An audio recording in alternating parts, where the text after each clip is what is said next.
నమస్తే. శ్రీ లలిత పరమేశ్వరి జ్యోతిష్యాలయం. గురువు గారు సీతారామస్వామి గారు మీ యొక్క ఫోటో చేయి చూసి ఫోన్ ద్వారానే జ్యోతిష్యం చెప్పగలరు. స్క్రీన్ పైన కనిపిస్తున్న ఫోన్ నెంబర్కి నమ్మకంతో కాల్ చేసి గురువు గారి నుండి చక్కని పరిష్కారాన్ని పొందండి. తను వన్ ఆఫ్ ది డైరెక్టర్స్ కదండి, అలాంటారేంటి? మరి వన్ ఆఫ్ ది డైరెక్టర్స్ అయినప్పుడు కాలేజీకి రావాలి కదా. కదా రావాలి కదా. ఎందుకు రాలేదో నువ్వు వెళ్ళి కనుక్కొని తీసుకురా.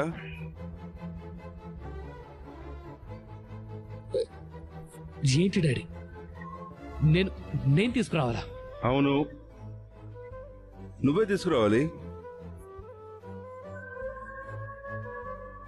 లాస్ట్ మీటింగ్ లో తను ఎందుకు డిస్టర్బ్ అయ్యాడో, మరేదైనా ప్రాబ్లమో మధ్యలోనే వెళ్ళిపోయాడు కదా. ఆ రోజు గాజు గ్లాస్ పగిలిపోయి తన చేతికి కూడా గాయమైంది కదా. అందుకే తనకేదైనా ప్రాబ్లం ఉందేమో కనుక్కో.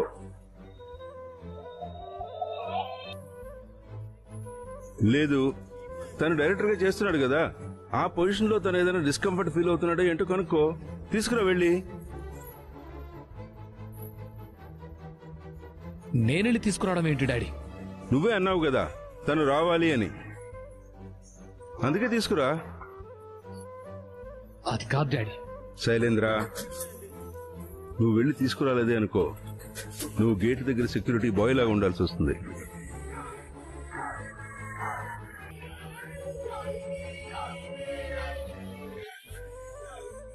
డాడ్, అందరి ముందు అలా మాట్లాడొద్దు. చెప్పిన మాట వింటే అలా ఎందుకు మాట్లాడతాను చెప్పు. ఓకే డాడ్, మనుని కాలేజీకి తీసుకొస్తాను. ఓకే అండి, మీరు హెచ్ఓడీని ఫాలో అప్ చేసి పేరెంట్స్ లెక్చరర్ మీటింగ్కి ఏర్పాటు చేయండి. Thank you.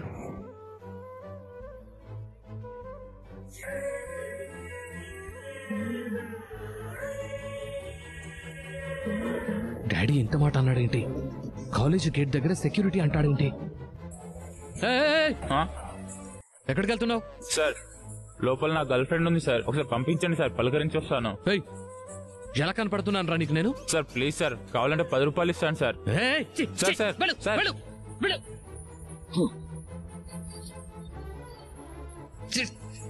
పగటికలు కూడా ఇంత దరిద్రంగా వస్తున్నాయేంటి?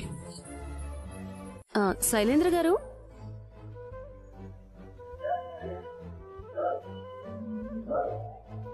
మీరు ఒకవేళ మను గారిని తీసుకుని రాకపోతే సెక్యూరిటీ గార్డ్లానే చేయాల్సి వస్తుంది. వస్తారా? ఏంటి, కోపం వచ్చిందా? ఆ మాట నేననలేదు, ఫణీంద్ర సార్ అన్నారు. అయినా ఎలాగో నువ్వు చేసేది సెక్యూరిటీ పని కదా, అదే మేమేం చేస్తున్నాం ఏంటి అని కాపలా కాయడమే కదా. మీరు చేసేది అదేదో గేట్ దగ్గర చేస్తే బాగుంటుంది. అదే అదే మీకు కరెక్ట్ గా ఉంటుందేమో. హలో హలో, వసుధార గారేనా? అవునండి, మీరెవరు? మేడం, నేనెవరో పక్కన పెట్టండి. రిషి గారు మీ బర్త్డే కదా, డిబిఎస్టీ కాలేజ్ ఎండి కదా? అవునండి సార్ అప్పుడు మిస్ అయ్యారని వార్తలు వచ్చాయి, కానీ నాకు ఇప్పుడే కనిపించారు మేడం.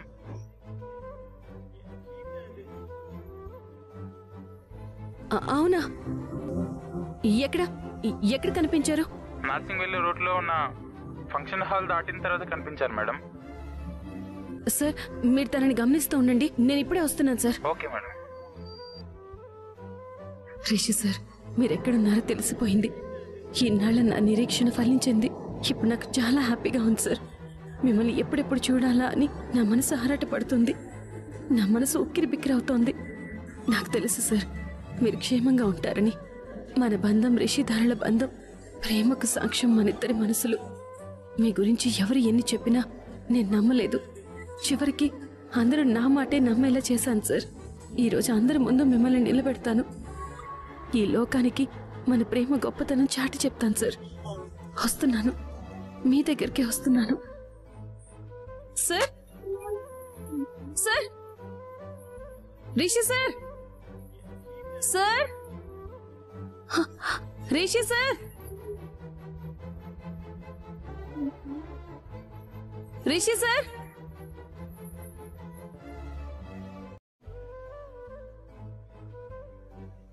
సార్. మరదలు పిల్ల, ఎవరి కోసమో నీ కళ్ళు ఆరాట పడుతున్నట్టున్నాయి. ఎవరి కోసమో నీ ప్రాణం విలవిల్లాడుతున్నట్టుంది.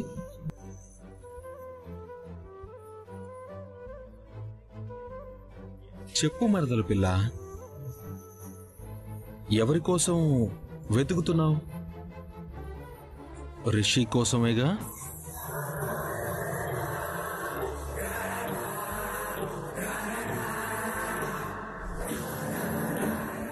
నువ్విక్కడున్నావేంటి? ఏ ఉండకూడదా? నేనిక్కడికి వస్తున్నట్టు నీకెలా తెలుసు? నీకు ఫోన్ చేసిందే నేను.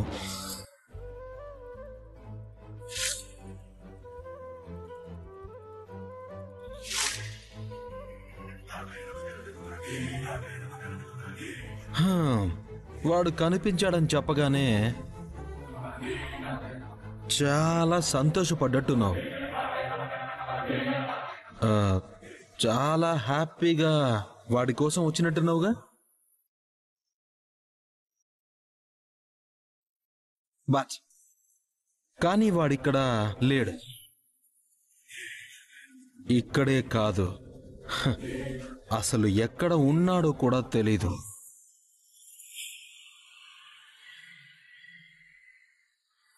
రిషి సార్ పేరు చెప్పి ఎందుకు పిలిచావు?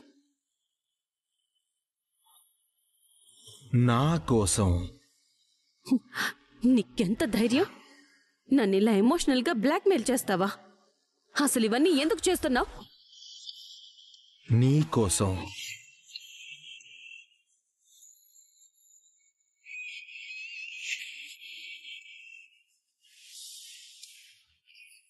నిన్ను నా సొంతం చేసుకోవడం కోసం. అసలు నువ్వు మనిషివేనా? ఒక ఆడపిల్లని ఇలా ఇబ్బంది పెట్టకూడదని తెలీదా?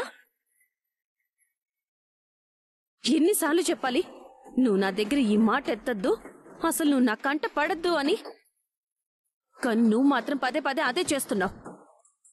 నీకు కొంచెం కూడా బుద్ధి లేదా? నీ మైండ్ పనిచేయడం లేదా? పిచ్చి పట్టిందా? అవును పిల్ల, నాకు బుద్ధి లేదు. నిజమే, నా మైండ్ కూడా పని చేయట్లేదు. నువ్విలా ఒంటరిగా ఉంటే. నిజంగానే నీ మీదున్న ప్రేమతో నాకు కొంచెం పిచ్చి పట్టింది వసు. ఈ తాళిని మెల్లో కట్టి నా పిచ్చేదో తగ్గించుకుంటాను.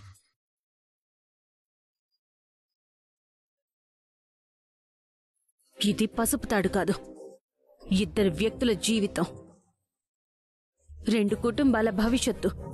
ఈ తాళి విలువ నీకు తెలీదు. ఎందుకు తెలీదు? తెలుసు. 60,000 10 గ్రాములు. అది నీకు తెలిసిన విలువ. ఇంత చీప్ గా ఆలోచిస్తున్నావు? వసు, సరదాగా అన్నానులే. ఎందుకు మరీ అలా తీసి పడేస్తావు?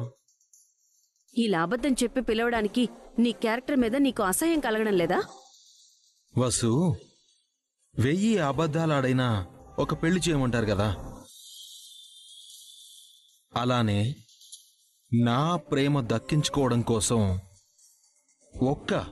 ఒక్క అబద్ధం ఆడడంలో తప్పు లేదు కదా వసు.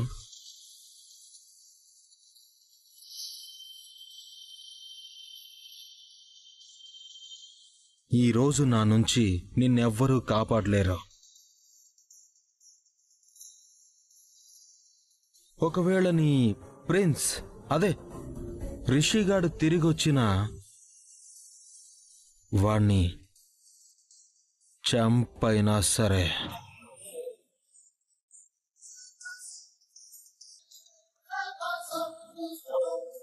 నీ మెడలో ఈ తాళి కడతాను.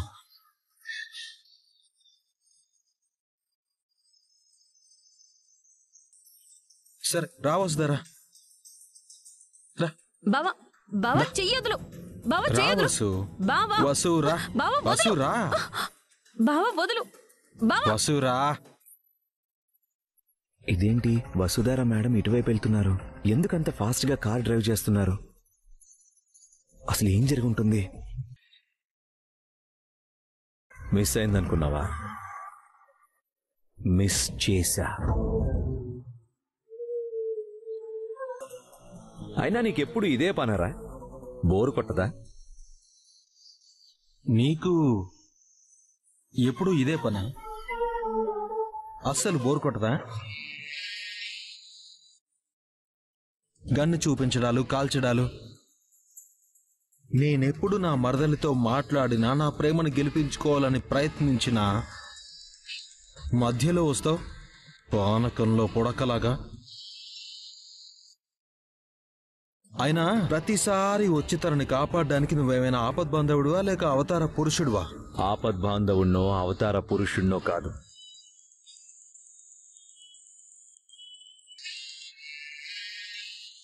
ఒక అమ్మాయి మనసు తెలిసిన వాణ్ణి.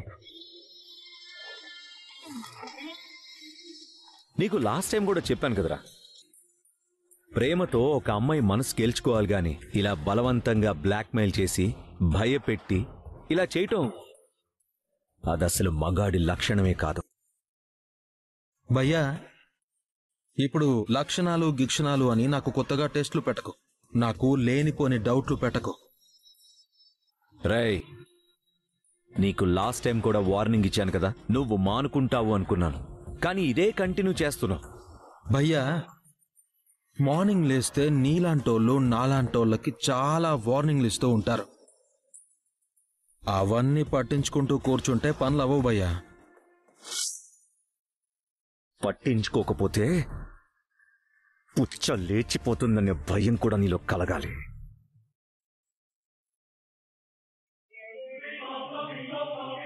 చూడు, ఈసారి ఎట్టి పరిస్థితుల్లో బుల్లెట్ అస్సలు మిస్ అవ్వదు. డైరెక్ట్ గా ఇలా పనికి మాలిన ఆలోచనలు పుడుతున్న నీ బుర్రలోకి బుల్లెట్ దూసుకెళ్ళిపోతాయి.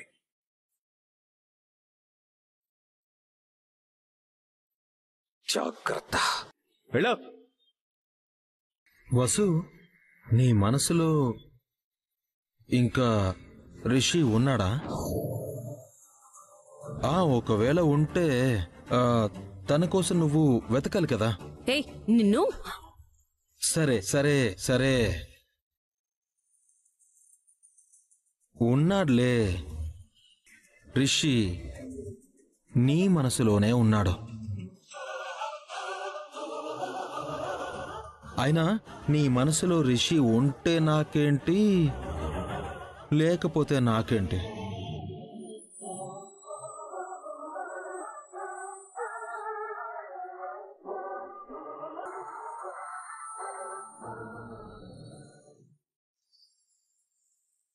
అసలు ఏంటిది? అందరూ నన్ను ఇలా ఎందుకు వేధిస్తున్నారు? నేను రిషి సార్ కోసం ఎంతలా వెతుకుతున్నానో, ఆయన కోసం ఎంతలా ఎదురు చూస్తున్నానో నాకు తెలుసు. మేడం, తను మీ మనసుకి గాయం చెయ్యాలని అలా మాట్లాడాడు. తన మాటలేం పట్టించుకోకండి. మీరు సార్ గురించి ఎంత ప్రయత్నిస్తున్నారో మాకు తెలుసు. మీరు బాధపడకండి మేడం, ధైర్యంగా ఉండండి. నువ్వు మొన్నేదో ముగ్గురు వేరువేరుగా ప్రయత్నిద్దాం, అప్పుడు ఫోకస్ పెరిగి మన ప్లాన్స్ వర్కౌట్ అవుతాయన్నావు కదా. నన్నేమో మను సంగతి చూసుకోమని, నువ్వేమో అనుపమ సంగతి చూసుకుంటానని, రాజీవేమో వసుధార సంగతి చూసుకోమని చెప్పావు కదా. కానీ ఇప్పుడు నువ్వు ఫెయిల్ అయ్యావు. ఈ రాజు ఫెయిల్ అయ్యాడు. ఎలా విడివిడిగా ప్రయత్నించినా గాని మన ప్లాన్లు ఫెయిల్ అవుతూనే ఉన్నాయి. టాస్కులు వేరు, టార్గెట్ ఒకటే అన్నావు. అసలు ఇప్పుడు టార్గెట్ కంప్లీట్ గా విలన్ అయిపోయింది. దారులు వేరు, గమ్యం వేరు అన్నావు. ఇప్పుడు దారులు కూడా అర్థం కావట్లేదు. అది కాదు నాన్నా. లేదు మమ్మీ, నీ వల్ల చేత కాదని నాకు అర్థమైంది. ఏం చేసినా ఇక నేనే చేస్తాను. వాళ్ళని నేనే దెబ్బ కొడతాను. భయ్యా అలా తీసి పారేకు. మేము విలన్లమే, కానీ టైమే కలిసి రాలేదంతే. లేకపోతే ఈ పాటికి వసుధర నా సొంతం అయ్యేది. మాటలు కాదు బ్రదర్, మాటలదేముంది, వినేవాళ్లుంటే ఎన్నైనా చెప్తూ ఉంటారు. మమ్మీ, నేనప్పటికీ చెప్తూనే ఉన్నాను, డిఆర్ఎస్ టైటిల్ బాలేదు, డిఎస్ఆర్ అని పెట్టు అని. డిఎస్ఆర్ అయితే మన ప్లాన్ బాగా సక్సెస్ అవుతుందని నా 6th సెన్స్ చెప్తుందని. కానీ నువ్వు మాత్రం టైటిల్ ముఖ్యం కాదు అన్నావు, ఆపరేషన్ ముఖ్యం అన్నావు. ఇప్పుడు చూడు ఏమైంది. నేను చెప్పినట్టు జరిగింది కదా. అసలు దానికి ఈ ప్లాన్స్ ఫెయిల్ అవ్వడానికి సంబంధం ఏంటి నాన్న? నువ్వు ఎన్నైనా చెప్పు, మన టైటిల్ వల్లే ఫెయిల్ అయింది. కానీ ఇప్పుడు చూడండి, మీరు చెయ్యలేని పని నేను చేసి చూపిస్తాను. ఏం చేస్తావు నాన్న? అదే నా టార్గెట్ మనుగాడని చెప్పావు కదా. మీరు మీ టార్గెట్స్ ఫెయిల్ అయ్యారు, కానీ నా టార్గెట్ మాత్రం మిస్ అవ్వదు. వాణ్ణి కాలేజీకి తీసుకొచ్చే బాధ్యత డాడీ నాకు అప్పగించారు. ఎందుకు రాలేదో నువ్వు వెళ్ళి కనుక్కొని తీసుకురా. నేనే వాణ్ణి తీసుకెళ్తాను. కాలేజీలో ముచ్చెమటలు పట్టిస్తాను. ఈ శైలేంద్ర అంటే వాడి గుండెల్లో దడ పుట్టేలా చేస్తాను. ఒకవేళ వాడు రాకపోతే? ఎందుకు రాడు? నేను పిలిస్తే ఖచ్చితంగా వస్తాడు. వాడిని అవమానపరిచింది, వాడికి వాడే గాయం చేసుకునేలా చేసింది నువ్వేగా. మళ్ళీ ఇప్పుడు వాడిని రమ్మని పిలవగానే నీ వెంట ఎలా వస్తాడనుకుంటున్నావు? అస్సలు రాడు అని నువ్వనుకుంటున్నావు, కాని వస్తాడు. ఈ శైలేంద్ర రప్పిస్తాడు. అదే ఎలా రప్పిస్తావు భయ్యా? బ్రదర్, కొన్ని ముందే చెప్పకూడదు, సక్సెస్ అయ్యాక చెప్పాలి. అర్థమైందా? శైలేంద్ర, ఓవర్ కాన్ఫిడెన్స్ వద్దు. కాన్ఫిడెన్స్ ఉంటే చాలు. సరే, ఏదైతేనే నువ్వు ఆ మనుగాణ్ణి దెబ్బ కొట్టాలి. అప్పుడే మన ప్లాన్ సక్సెస్ అవుతాయి. మన గమ్యాల్ని మనం చేరగలం. వాణ్ణే ఎలా కాలేజీకి తీసుకురావాలో ఏంటో అని ఆలోచించు. ವಿಸ್ಕೋಸ್ ಐಟಮ್ ಇವಾಗ ತುಂಬಾ ಟ್ರೆಂಡಿಂಗ್ ಅಲ್ಲಿದೆ. ಇದು ರೆಗ್ಯುಲರ್ ವಾಶ್ ಮಾಡಬಹುದಾ ಸರ್? ರೆಗ್ಯುಲರ್ ವಾಶ್ ಮಾಡಬಹುದು. ಇದು ಪಲ್ಲು ಬರುತ್ತೆ, ಇದು ಬ್ಲೌಸ್ ಬರುತ್ತೆ. ಓಕೆ, ಇದು ಬ್ಲೌಸ್. ಇದು ಸಾರೀಸ್ ನಲ್ಲಿ ಫುಲ್ ಡಿಸೈನ್, ಎರಡು ಕಡೆ ಬಾರ್ಡರ್ ಇದೆ. ಬೋತ್ ಸೈಡ್ ಬಾರ್ಡರ್ ಬಂದಿದೆ ನೋಡಿ, ಕ್ವಾಲಿಟಿ ಬಾರ್ಡರ್. ಇದು ರೇಂಜ್ 1210 ರೂಪೀಸ್ ಬರುತ್ತೆ. ಇದು ಇದಕ್ಕೆ ಬ್ಲೌಸ್ ಬರುತ್ತೆ. ಓಕೆ, ಇದರಲ್ಲಿ 2 ಬ್ಲೌಸ್ ಬರುತ್ತಾ ಸರ್? ಇಲ್ಲ, ಸಿಂಗಲ್ ಬ್ಲೌಸ್. ಓಕೆ, ಇದು ಒಳಗಡೆ ಬರುತ್ತೆ ಬ್ಲೌಸ್ ಅಲ್ಲ, ಇದು ಸ್ಯಾರಿ ಒಳಗಡೆ ಬರುತ್ತೆ. ಬ್ಲೌಸ್ ನೋಡಿ ಈ ತರ ಕಾಂಟ್ರಾಸ್ಟ್ ಮ್ಯಾಚಿಂಗ್ ಅಲ್ಲಿ ಬ್ಲೌಸ್ ಕೊಟ್ಟಿದ್ದಾರೆ. ಇದರಲ್ಲಿ ನಿಮ್ಗೆ ಬೇರೆ ಡಿಸೈನ್ಸ್ ಪ್ಯಾಟರ್ನ್ಸ್ ಸಹ ಅವೈಲೇಬಲ್ ಇದೆ. ಇದರಲ್ಲಿ ಕಲರ್ಸ್ ನೋಡಿ. 1210 ರೂಪೀಸ್ ಫಿಕ್ಸ್ಡ್ ಪ್ರೈಸ್ ಇರುತ್ತೆ. ಬಾರ್ಗಿಂಗ್ ಸಿಸ್ಟಮ್ ಇಲ್ಲ. ಸಿಂಗಲ್ ಪೀಸ್ ಸಹ ಕೊರಿಯರ್ ಫೆಸಿಲಿಟಿ ಇದೆ. ಪ್ರೈಸಸ್ ಇನ್ಕ್ಲೂಡಿಂಗ್ GST ಮತ್ತೆ ಕೊರಿಯರ್ ಚಾರ್ಜಸ್. ಸೊ ಸಿಂಗಲ್ ಸಾರಿ ನೀವು ಆರಾಮಾಗಿ ಪರ್ಚೇಸ್ ಮಾಡಬಹುದು. ಇದರಲ್ಲಿ ಇನ್ನು ಬೇರೆ ಡಿಸೈನ್ಸ್ ಬೇಕಾದ್ರೂ ಅವೈಲೇಬಲ್ ಇದೆ. ಸಿಪ್ಲಿ ವರ್ಕ್ ಇಂಪೋರ್ಟೆಡ್ ಮೆಟಲ್ ಇದು. ಓಕೆ, ವಿತ್ ಸೀಕ್ವೆನ್ಸ್ ವರ್ಕ್ ಬಂದಿದೆ, with stone. Okay, first class variety ಇದೆ ಇದು. Sir, work sari starting range sir ನಿಮ್ಮ ಹತ್ರ? ಸ್ಟಾರ್ಟಿಂಗ್ ರೇಟ್ 950 ಇಂದ ಸ್ಟಾರ್ಟ್ ಇದೆ. 950 ಇಂದ 3000 ವರೆಗೆ ಸಿಗುತ್ತೆ. ಓಕೆ, ಸೇಮ್ ಕಲರ್ ಟೋನ್ ಅಲ್ಲಿ ಬ್ಲೌಸ್ ಬರುತ್ತೆ. ಇದರಲ್ಲಿ ಪರ್ಫೆಕ್ಟ್ ರೇಟ್ ಬೇಕು ಅಂದ್ರೆ ಅವ್ರು ನಮಗೆ ಮೆಸೇಜ್ ಮಾಡಿ ವಾಟ್ಸ್ಆಪ್ ಅಲ್ಲಿ ಡಿಸೈನ್ ಕಲರ್ಸ್ ಎಲ್ಲ. ಸೊ ಸ್ಕ್ರೀನ್ ಶಾಟ್ ತೆಗೆದು ವಾಟ್ಸ್ಆಪ್ ಮಾಡಿ, ಇದೇ ಪ್ಯಾಟರ್ನ್ ಅಲ್ಲಿ ನಿಮ್ಗೆ ಕಲರ್ಸ್ ವಾಟ್ಸ್ಆಪ್ ಮಾಡ್ತಾರೆ ಮತ್ತೆ ಎಕ್ಸಾಕ್ಟ್ ಪ್ರೈಸ್ ಮೆನ್ಷನ್ ಮಾಡ್ತಾರೆ.